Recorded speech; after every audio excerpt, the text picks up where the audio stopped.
എല്ലാം ഞാൻ പറയാം, ശ്രദ്ധിച്ചു കേൾക്കൂ. നമ്മൾ ജയിലിൽ പിടിച്ചിട്ടിരിക്കുന്ന ഏതോ ഒരു ക്രിമിനലിനെ വിട്ടുകിട്ടാനല്ല അനൂപ് കടുവ വൈദ്യരെ കിഡ്നാപ്പ് ചെയ്തത്. പിന്നെ അവനു വേണ്ടിയിരുന്നത് കൊള്ളക്കാരിൽ കൊള്ളക്കാരായ കൊടും കുറ്റവാളി അനീഷ് കടുവ ആയിരുന്നു. അനീഷ് കടുവയോ? അവനെ ഞാനാണ് പിടികൂടിയത്, കാട്ടുചാത്തൻ ക്ഷേത്രത്തിലെ നിധി മോഷ്ടിച്ചതിന്. My goodness! പക്ഷേ അനൂപ് എന്തിന് വൈദ്യരെ തട്ടിയെടുത്ത് ഒരു വിലപേശലിന് മുതിർന്നു? വിലപേശാൻ മാത്രം പ്രാധാന്യമുള്ള വ്യക്തിയാണോ വൈദ്യർ? അതൊന്നും എനിക്കറിയില്ല. പക്ഷേ അനീഷ് കടുവയെ അതിസാഹസികമായി പിടികൂടിയ ടൈഗർ പോലീസ് അനൂപിനെയും പിടികൂടുമെന്ന് ഞാൻ ധരിച്ചു.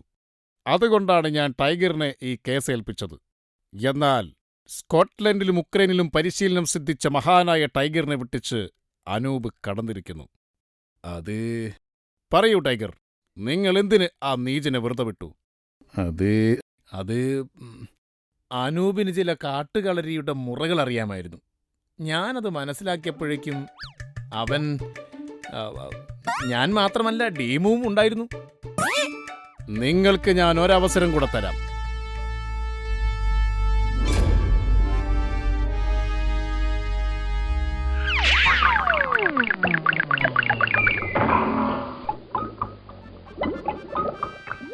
ആ രാജാവിന് പ്രാന്താടാ.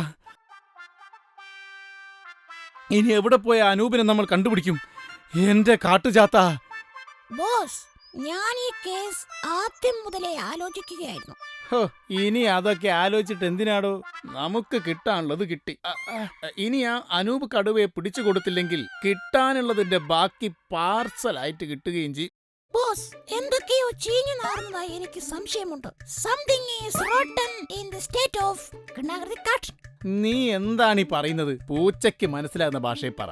അതല്ല ബോസ്, ഉണ്ണി വൈദ്യരെ ആരോ തട്ടിക്കൊണ്ടുപോയി എന്നറിയിച്ചുകൊണ്ട് കൊട്ടാരത്തിൽ നിന്നൊരു ഫോൺ വരുന്നു. കേസ് നമ്മളെ ഏൽപ്പിക്കുന്നു.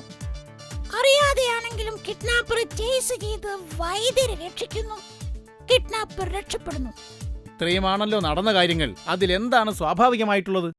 ഇതിനിടയിൽ ഒരാൾ, സൂത്രശാലിയായ ഒരാൾ, ഒരു കളി കളിച്ചതായി എനിക്ക് സംശയമുണ്ട് ബോസ്. ആരാണയാൾ?